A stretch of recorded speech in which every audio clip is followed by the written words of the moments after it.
Halo Sobat Donghua, pasti pada penasaran kan dengan kelanjutan BTTH Dunia 1000 Besar? Oke lah, tanpa berlama-lama lagi, yuk langsung masuk ke alur ceritanya.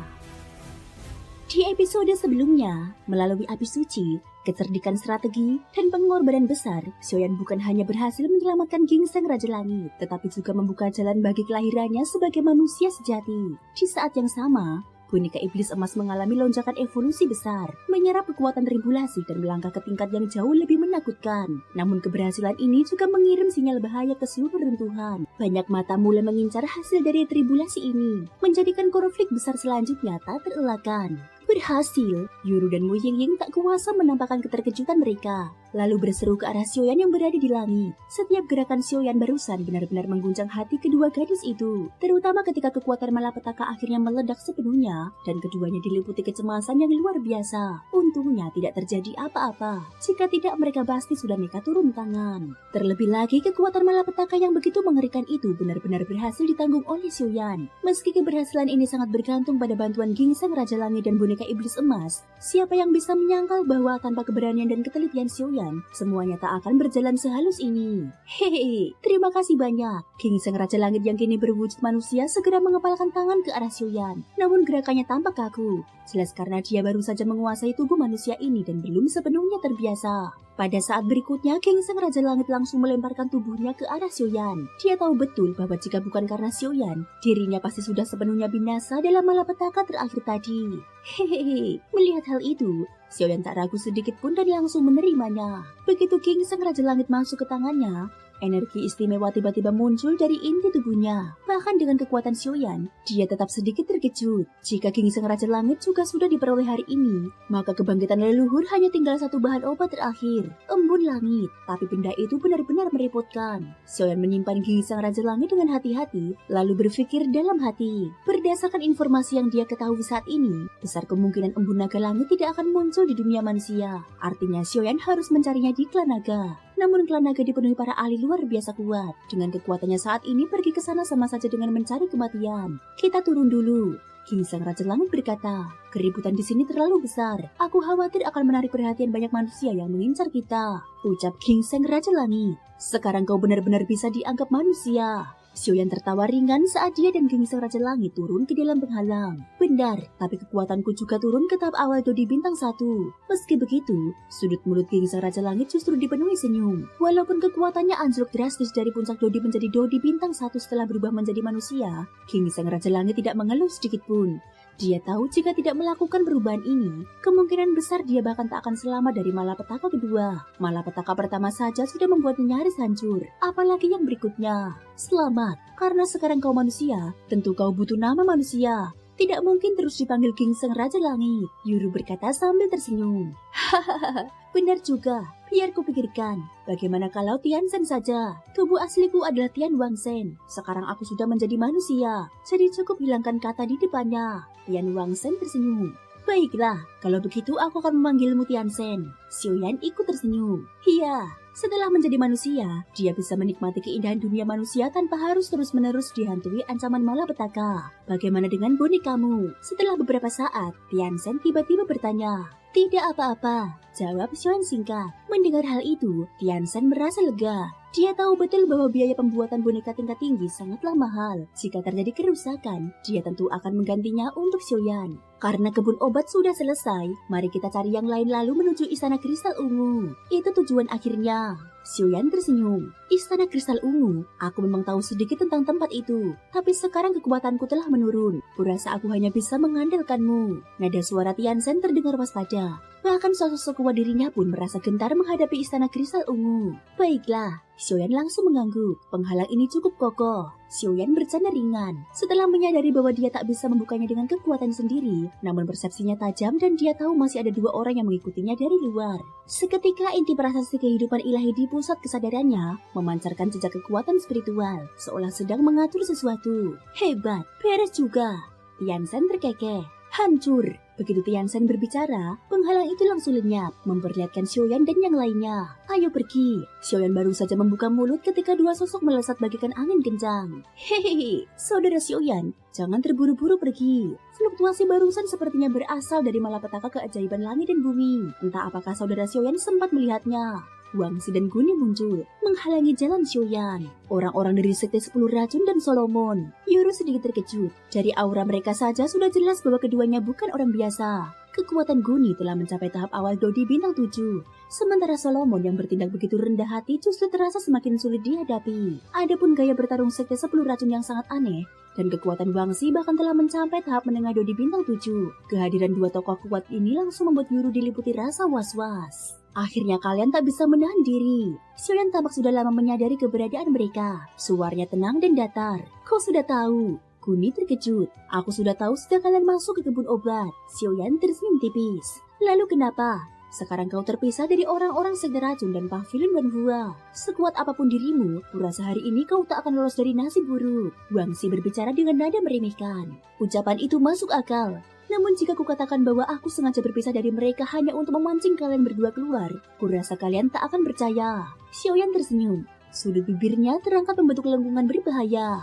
Hahaha, Xiaoyan, aku menghormatimu sebagai seorang pria. Tapi bukankah lidahmu terlalu lancang? Kau hanya Dodi bintang 6 tingkat sempurna. Masih membawa 2 beban pula. Apa ini caramu melawan kami? Kami bukan udang kecil. Wangzi tertawa mengejek. Tentu saja. Bagaimana mungkin murid unggulan Solomon dan Sekte 10.000 Racun adalah orang biasa? Namun kalian benar-benar terlalu meremehkanku. Begitu Xiaoyan selesai berbicara, ruang di sekeliling tiba-tiba beriak. Gelombang api panas yang tak terlihat langsung menyelimuti semua orang. Formasi, Wangzi berseru kaget. Mereka menghilang. Guni segera waspada. Menatap sekeliling namun tempat itu sudah berubah sepenuhnya. Kita terjebak dalam formasi yang dipasang Xiaoyan. Sial, aku benar-benar lupa. Alih formasi pertempuran nomor 1 Swantian berasal dari pavil pembakaran dupa mereka. Xiaoyan ini benar-benar punya nyali. Wangzi dan Guni langsung berkata demikian saat mereka terperangkap di dalam formasi api milik Xiaoyan. Dapat disebut sebagai jenius yang belum pernah muncul di pavilion dupa pembakaran selama ribuan tahun. Tentu dia punya kebanggaan sendiri. Guni ikut menambahkan. Sekarang mari kita pikirkan bagaimana cara memecahkan formasi ini. Lanjut Guni. Aku benar-benar tidak paham soal formasi. Sepertinya aku tak bisa membantumu. Wangzi menggelengkan kepala. Formasi ini sebenarnya sederhana. Formasi pada dasarnya setara dengan sebuah medan kecil. Selama inti formasi dihancurkan, formasi itu akan runtuh dengan sendirinya. Ucap Guni. Inti formasi? Di mana benda itu? Wangzi bertanya. Tunggu, biar aku mencarinya. Begitu Guni selesai berbicara, cahaya energi hijau kebiruan berkilat dari tubuhnya. Lalu dia mulai menyelidiki ruang panas di sekitarnya. Ruang tempat Wangzi dan Guni berada saat ini memang merupakan formasi yang dipadatkan oleh Xiaoyan menggunakan inti prasasti kehidupan ilahi. Formasi ini disebut formasi api naga kembar. Teknik yang diam-diam diberikan Zujin kepada Xiaoyan sebelum dia pergi. Jangan meremehkan formasi ini. Dari segi peringkat saja, formasi ini sudah cukup untuk menjebak seorang ahli Dodi bintang 7.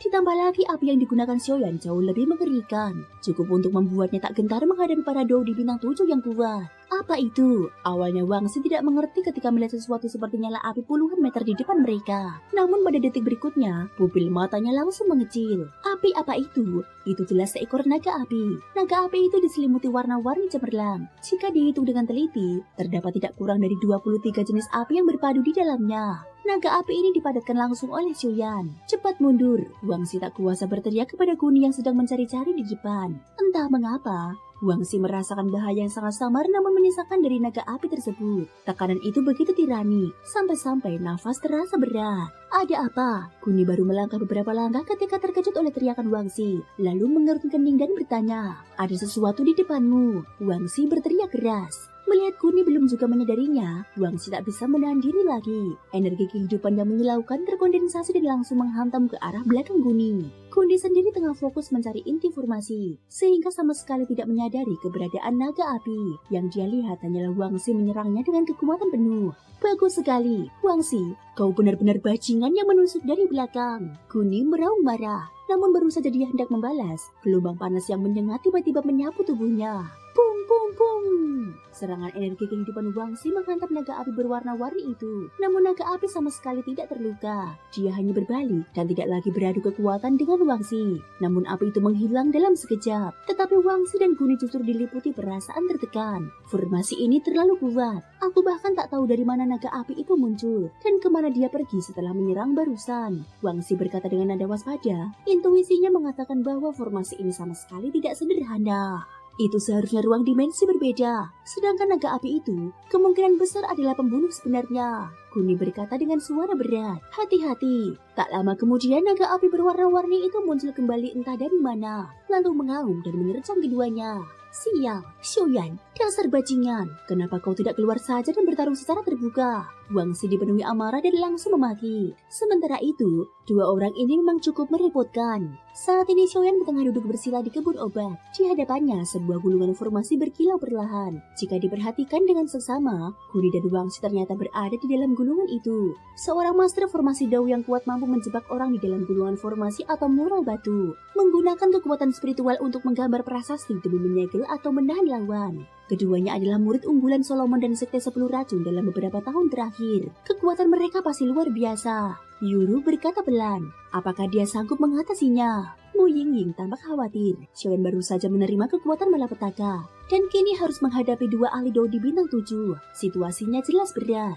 Percayalah padanya, saat ini Mu Yingying dan Yuru tak bisa berbuat apa-apa selain berkata demikian. Anak ini benar-benar beruntung dalam urusan wanita. Tianchen berdiri di samping sambil tersenyum pahit. Sebagai Dao di bintang 1, dia tak bisa ikut campur dalam pertarungan ini. Namun dia tahu betul, kedua wanita itu tak mampu menyembunyikan perasaan mereka terhadap Xiaoyan. Hampir selesai.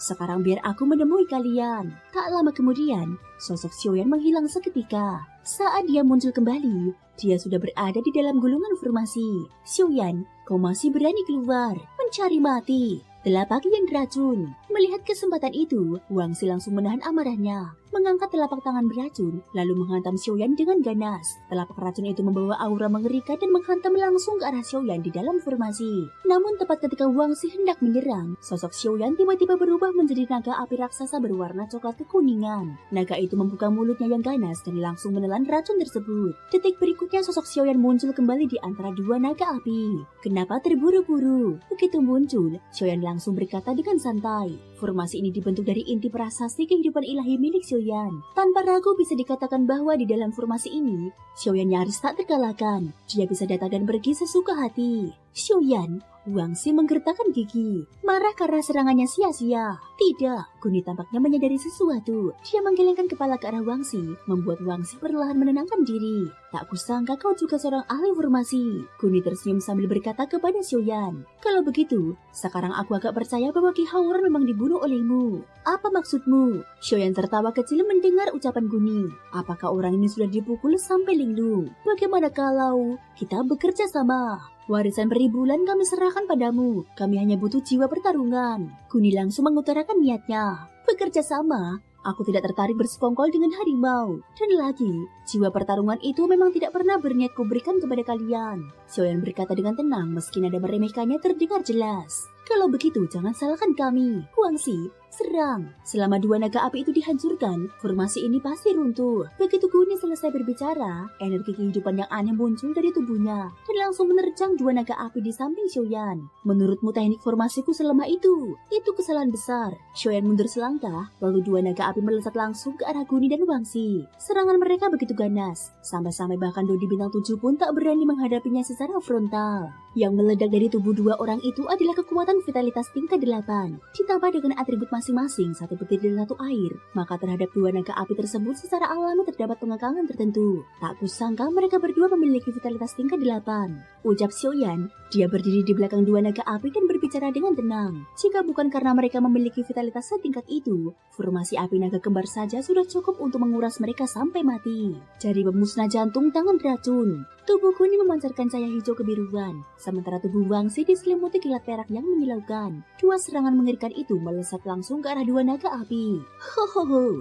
Dua naga api yang dipadatkan Xiaoyan juga bukan makhluk lemah. Yang satu terbentuk dari api kaisar, sementara yang lain berasal dari api suci. Jelas bukan sesuatu yang bisa dihancurkan dengan mudah. Dua naga api yang luar biasa kuat. Kuni menghadapi naga api berwarna-warni, naga api yang dipadatkan dari api kaisar. Meski dengan kekuatan tahap awal Dao di bintang 7 dan dorongan vitalitas tingkat 8, serangannya tidak membuat naga api itu berubah sedikit pun. Keraguan pun muncul di hatinya. Apa sebenarnya hubungan antara formasi ini, naga api, dan Xiaoyan? Naga api ini terlalu kuat, tapi jika menyerang Xiaoyan, serangan pasti akan disegat oleh naga api. Ini benar-benar aneh. Kuni mulai ragu-ragu. Kenapa kau diam saja? terus serang. Wangxi terus menghantam naga api berwarna tanah. Tetapi yang membuatnya frustasi adalah, sekuat apapun serangannya, semuanya ditelan oleh naga api itu. Seperti lubang tanpa dasar yang terus menyerap kekuatannya untuk memperkuat diri.